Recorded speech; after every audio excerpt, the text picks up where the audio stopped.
What is the toughest challenge that you've learned while at Princeton? Have you ever gotten a C- and needed to retake the class? How hard are Princeton classes compared to AP? Are there hidden study spots on campus? Are grade deflation rumors still true?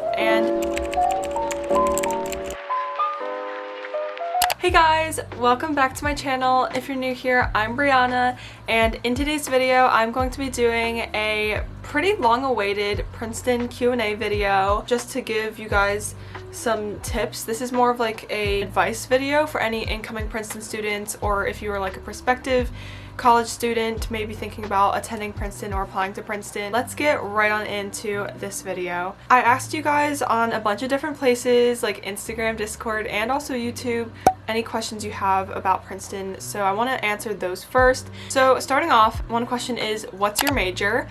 As of right now, my prospective major is ecology and evolutionary biology, and at Princeton you have to declare your major by the end of your sophomore year, and that's for AB students. For engineering students, you have to declare your major, I'm pretty sure, by the end of your first year, so it's a little bit different. And I'm also on the pre-med path, so I do plan on attending medical school after Princeton as well.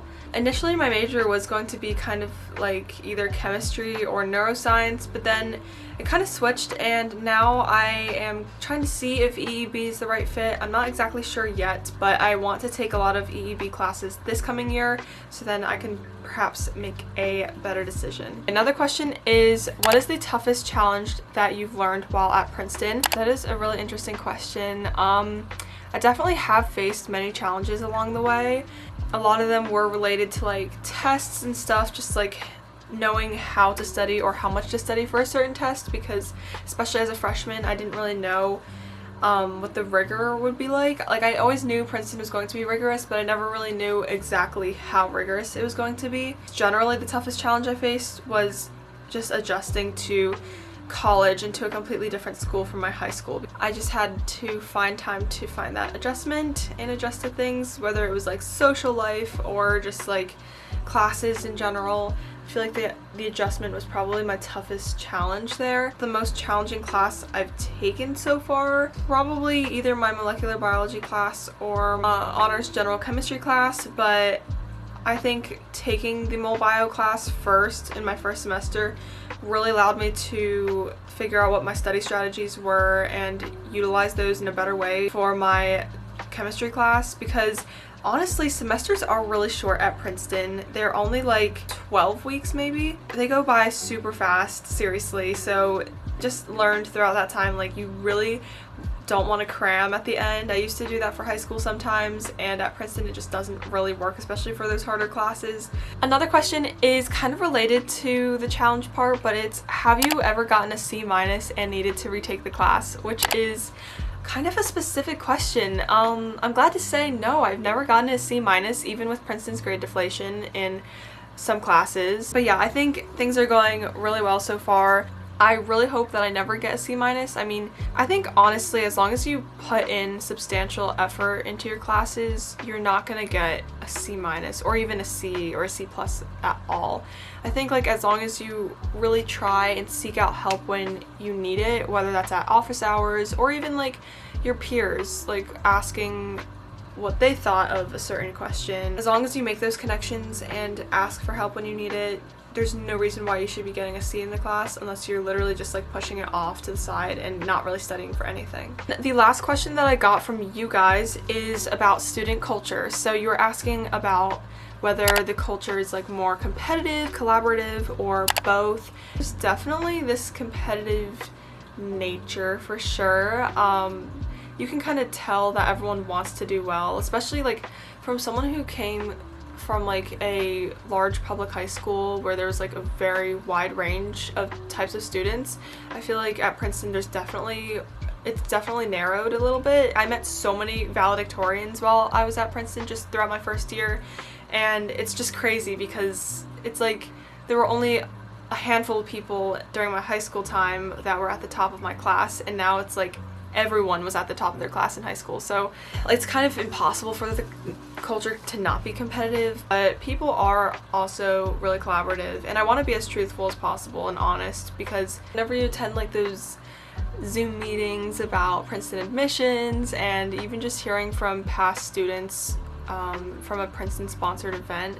I feel like people aren't always as truthful. Even like when I took tours at Princeton as a high school student, it's almost like they were paid to say the right thing, if you know what I mean. It's important to find the right people and to like actually make relationships, like friendships with, because some people will definitely bring you down. I definitely met some people who were like obsessed with their grades and their GPA, and I could always feel like the stress around them whenever I was with them. I just think that's honestly unhealthy. Like, it's good to some degree to like always have that motivation and determination in your head to get good grades and to succeed and like meet your goals, but when it gets to the point where it's like taking a toll on your mental health, that's not a good thing at all, I believe. Within classes, people are definitely collaborative. They like to work together and help each other, but then also like the end all be all is the grade in the course, and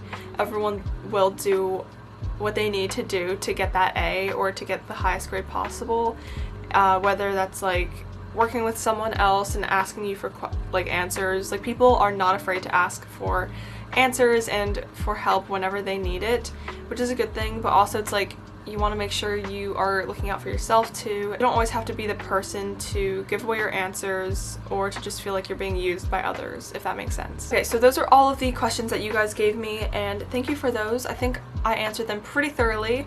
At least that's what I'm trying to do for this video. How hard are Princeton classes compared to AP and IB high school classes? For me as a freshman, incoming freshman, I really wanted to know that. I kind of wanted to have like the right mindset going in, and no one really talks about it, but my high school offered a lot of AP classes. I didn't take any IB classes, but I feel like they're the same level-ish, so I'm kind of like comparing Princeton classes to AP classes.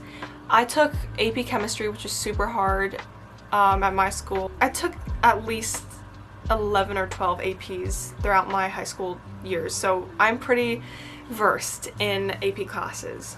The major difference I already kind of touched on is that you can't just cram all the information. You actually have to really understand and learn the material as you're going through it. During those lecture times, it's really just like you go there to learn the material and then that's it. It's not like in high school where it's like it's the class time.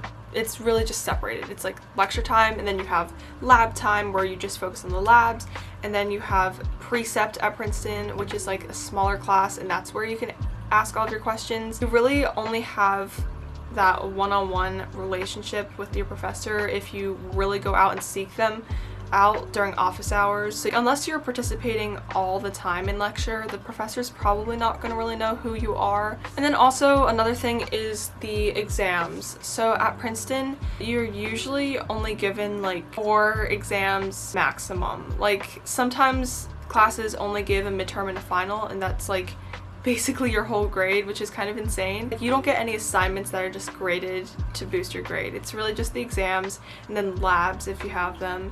And then maybe like short quizzes that you do during precept, or maybe problem sets as well, but the exams are heavily weighted. So it's kind of different in that sense because you have this pressure to like know everything for the exam. Most of the time you don't know the curve until the very end of the class, which is something that I was so annoyed by, but you just can't do anything about it. You just have to hope that the curve will save you. Next question is, are grade deflation rumors still true? And you guys don't really know much about Princeton's history. Basically, they were known to have grade deflation, I think with like in the past decade, but now supposedly they are not doing that anymore. I heard that it was pretty bad and it was very tough for people to get an A. Like, every class would only have a couple people getting an A. Nowadays, they curve the average to a solid B. So whatever the average grade in the class is, or the average test score, whatever the class does, they curve that to a B. And I'm pretty sure, it hasn't happened to me yet, but some courses, I think if the average is higher, they curve it down to a B, and that's what deflation means, so less people get an A. So even if you deserve to get an A and you put in the effort to get an A, you would still get like a B plus or something, which is absolutely insane. For the most part, they don't. It is just hard to get an A, even if you work your butt off. So just keep that in mind. Next question is, do people actually have free time there? I think it depends what your major is, definitely, but I would say if you are on the pre-med track like me and you are majoring in something more sciencey based, even if it's like engineering, especially the engineering students like their freshman year, I think their schedules were super busy because they had to take 5 courses, so you probably will not have that much free time. But then again, I think it's like you can make your schedule as busy or as not busy as you want. It's all about balance, and it's really hard sometimes to find that balance because you feel like you could be studying more for something, but then also you're like, I'm not in any extracurriculars and I kind of want to take a break at the same time and do something else, maybe hang out with my friends or something. I feel like the first year it's okay to kind of take the time to figure out what works best for you and what you want to focus your time on. Extracurriculars I feel like should be a nice like break, study break for you. Honestly, throughout my freshman year I did not really give myself that much free time, and it was always constantly on the go. I always had something to do, but also I kind of thrive doing that and always having something to do, so I didn't really mind it that much. Okay, next question is, are there hidden study spots on campus? And I had a single room my freshman year, and I'm going to have another single my sophomore year because I tried living with someone and it just didn't really work out for me. There are some hidden study spots. I only know of one, or actually 2 good ones. Just hearing from other people, and also I have been there before and I would say they are really nice. One of them is more cafe-ish, the Murray Dodge basement. I forget exactly what it's called, but you have to go downstairs to get to it. Usually people are baking cookies, so you can also eat some cookies while you're there, and it is so good. Like, the cookies are homemade. I feel like it does get a little bit loud and there is music there, so if you are someone who likes complete quiet when studying, another place I would recommend is the C floor of the Firestone Library. That place is dead silent for the most part, and I feel like not many people go there because it's all the way downstairs. Like, there are so many floors in that library. It is a humongous library. The other floors of Firestone they tend to be much busier than that floor. So, little secret from me to you. Whew, I just had to take a break. Oh my gosh, that was so much talking. Next question is the orange bubble real, and do you ever feel trapped? And I thought this was a really funny question because if you didn't know, a lot of people refer to the whole Princeton campus as like the orange bubble, probably because our colors are orange and black, and the campus is pretty enclosed. Like, you can't just drive a car onto campus anytime you want and park it anywhere you want. Like, there is security at the entrance and exit. It is kind of like its own little world, especially when you're there as a student. Like, it is really small, I think, compared to other college campuses, but I really like it that way. And I feel like when you're in there as a student and you are always like focused on studying and just like getting your work done and making it through the day, I don't know, you just kind of, you don't lose track of time, but then at the same time you're just kind of like there existing and doing your own thing. So yeah, I mean, I think sometimes the amount of work that I have can make me feel trapped, and it's like, even if I do get out of this campus, it's not like I'm gonna be able to do anything because I have all this work to do. It's not like NYU where it's all in the city. It's more like its own bubble right next to a town, if that makes sense. Next question is, do most people get internships easily? Yeah, so Princeton is really great with offering internships and providing funding for students who want internships. Since everyone is very like high achieving at Princeton, a lot of people want internships and do internships and like get a lot out of their summers. I found this out through my own research. No one really ever told me about this, but there are so many different like Princeton sponsored funding things that help you get your internship. Like, there's the Career Center or something like that, and all of these have websites which has a bunch of different funds and opportunities. There's even like a master document of summer opportunities that lists literally everything. So if you are an incoming Princeton student and you want me to send you that document, just drop me an email. My email's in the description box, and I will send you the link to the document so that you can use it. It has like civic service opportunities if you want an internship more in that. There's a lot of study abroad opportunities if you're into that. You can honestly do an internship anywhere, and Princeton for the most part will support it. I will say that a lot of things at Princeton are competitive, even like once you get in. You do have to apply to a lot of these like internship funding things, and some are easier to get than others.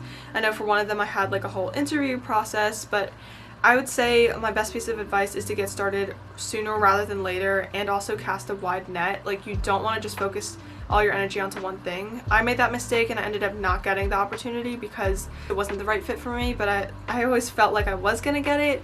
So don't make that mistake. Make sure to start early and just apply to as many things as possible, even outside of Princeton. And then the final question that I have for this Q&A today is, what is something first years always get wrong about Princeton life? I don't know what you guys individually think, but I'm just going off of what I thought as a first year. I always thought that Princeton was just going to be this super prestigious school. I thought everyone was just going to be like super smart nerds and all like the same type of person. I always heard that Princeton was very diverse, but I thought that just meant like ethnicity wise and not really like personality wise. But now I realize that there are so many types of personalities and so many different types of people. Like, you have these super outgoing people that like are always raising their hand in class and really just trying to make those networking connections. Then you have like the quieter people who are really smart and they don't really talk that much, but then like, you know, you can always go and ask them for help for anything. And there's like the party people who don't really care that much about Princeton, and honestly I don't really know how they got in, but they go to parties like all the time, even during the weekdays.